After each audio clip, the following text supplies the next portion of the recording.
Assalamualaikum warahmatullahi wabarakatuh. Salam budaya Rahayu. Kembali lagi di channel Balai Pusaka Nusantara. Nah, dulur-dulur, apa kabar semua? Semoga selalu diberi kesehatan dan rezeki melimpah. Nah, ini kemarin saya dapat pusaka yang sangat istimewa. Bisa dilihat sendiri sandangannya.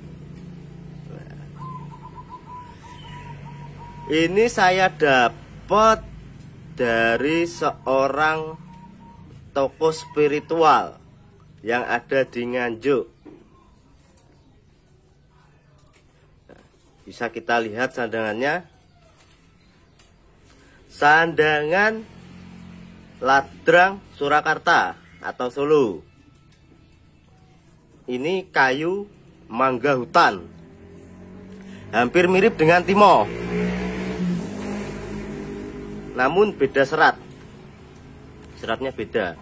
Atau istilah orang perkerisan andebok bosok atau debok bosok. Pendok blewah cukitan, plit emas. Nah, ini plit emas ini. Solo. Dan ini selut dan mendak perak moto inten atau mata inten. Jadi masih bawaan semuanya. Warangka juga iras. Kacon iras tanpa sambungan. Kita lihat bilah kerisnya.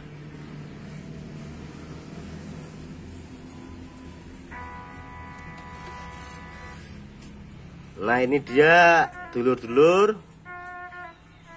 Luk 13 Kiai Sengkelat.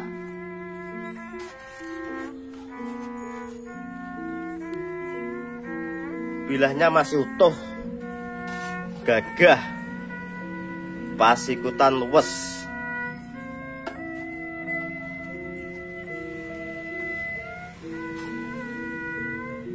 Dan kembang kacang agak pogok.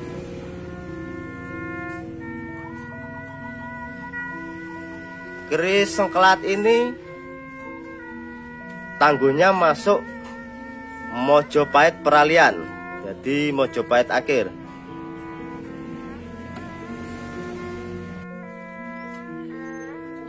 Keris Sengkelat merupakan salah satu dapur keris Luk 13 yang sangat populer dan melegenda.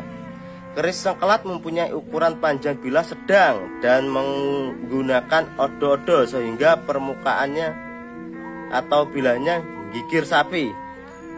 Sedangkan ciri-ciri keris dapur Sengkelat antara lain memakai kembang kacang.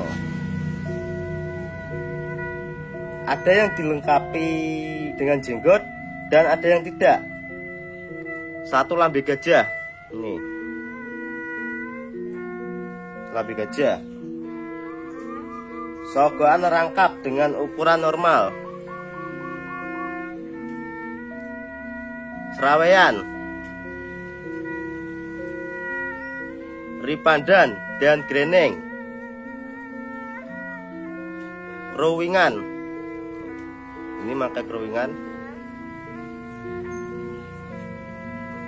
dan pijetan serta jalen.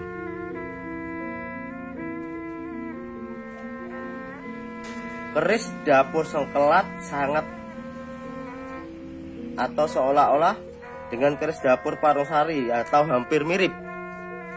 Perbedaannya, keris Parungsari mempunyai rincian yang lebih lengkap. Jika pada keris Sengkelat hanya terdapat satu lambe gajah, pada keris Parungsari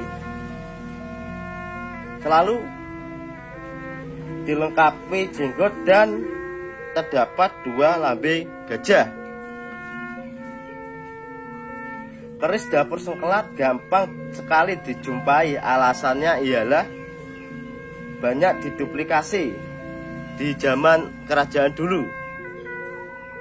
Saking terkenalnya keris tersebut, maka banyak orang yang ingin sekali mempunyai keris sengkelat, dan alasannya ialah banyaknya minat terhadap keris sengkelat. Maka banyak dibentuk tiruannya,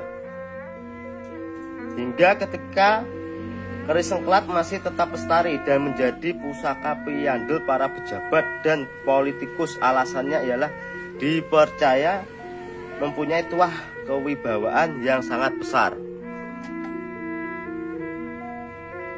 Bahkan keraton-keraton di Jawa juga mempunyai keris dapur sengkelat sebagai pusaka keraton. Misalnya saja keris pusaka Kakak Ageng Sengkelat milik Keraton Kasunanan Surakarta, dan ada beberapa pusaka milik Keraton Kasultanan Yogyakarta yang juga berdapur sengkelat. Di antaranya Kanjeng Kiai Laken Mani, Kakak Nogo Puspito, dan Kakak Tejo Kusumo. Luk 13 pada keris sengkelat mempunyai makna dalam kasanah tradisi Jawa sebagai las-lasaning urip atau akhir kehidupan, yaitu bersatunya kembali manusia dengan Sang Pencipta atau Tuhan. Makna lainnya bahwa Luk 13 ialah triwelas, yaitu welas ing sesami, welas ing sato iwen, lan welas ing tetuwuhan. Semua itu diarahkan kepada keselarasan antara manusia, alam, dan lingkungannya, serta Tuhan sebagai inti dari kehidupan. Angka 13 dipercaya sebagai penolak bala. Angka 13 merupakan angka 1 dan 3 yang merupakan angka ganjil yang syarat dengan makna. Angka 1 merupakan angka pertama dan mempunyai makna permulaan, tunggal, dan esa yang mencerminkan ketuhanan. Sedangkan angka 3 merupakan angka ganjil yang mencerminkan keseimbangan. Angka 3 mempunyai makna bahwa manusia intinya mempunyai sifat 3 kasus hidup. Misal ada 3 hal dalam hidup yang tidak pernah sanggup kembali, yaitu waktu, ucapan, dan kesempatan. Maka hendaknya ketiga hal tersebut senantiasa dijaga dan dimanfaatkan sebaik mungkin supaya tidak ada sesal di kemudian hari. Ada 3 hal yang tidak pernah kita ketahui, yaitu rezeki, umur, dan jodoh.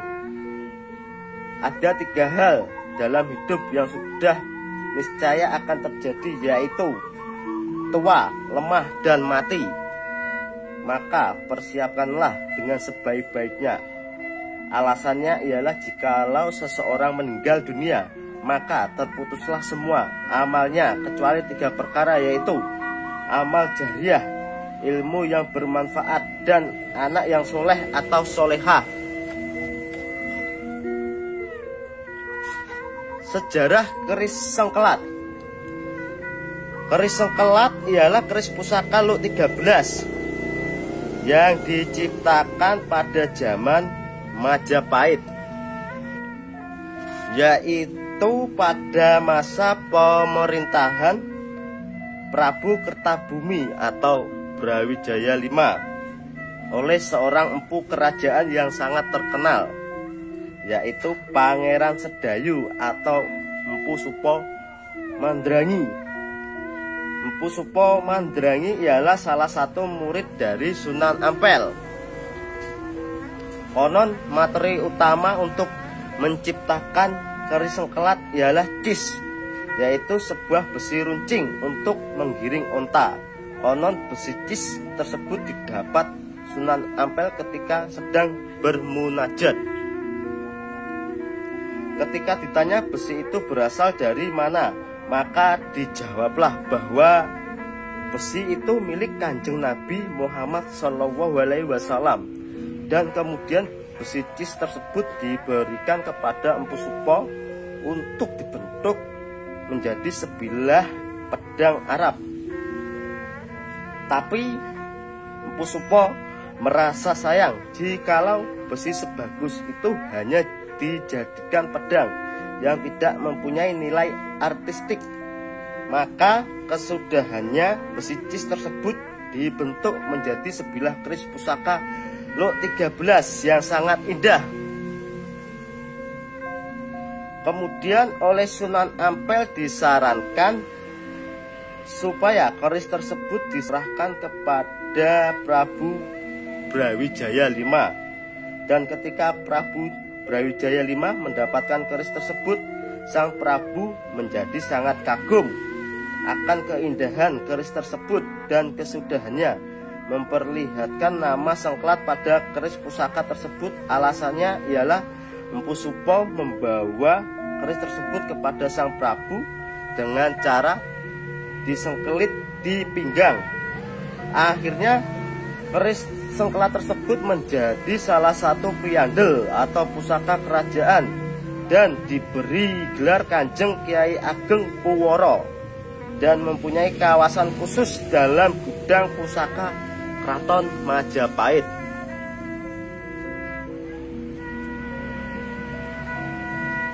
Dan keris Sengkelat yang saya pegang ini masuk pamor Ngulit Semongko,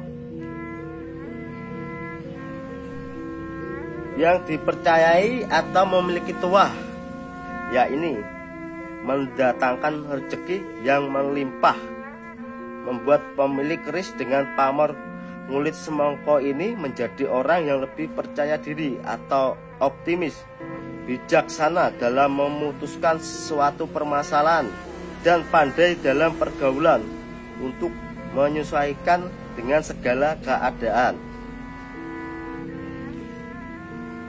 Jadi itulah review tentang keris Sengkelat dan tentang legenda keris Kiai Sengkelat, termasuk keris yang layak untuk dikoleksi karena akan kewibawaannya dan sangat wingit. Sekian untuk video kali ini. Jangan lupa like, subscribe, dan komen. Terima kasih.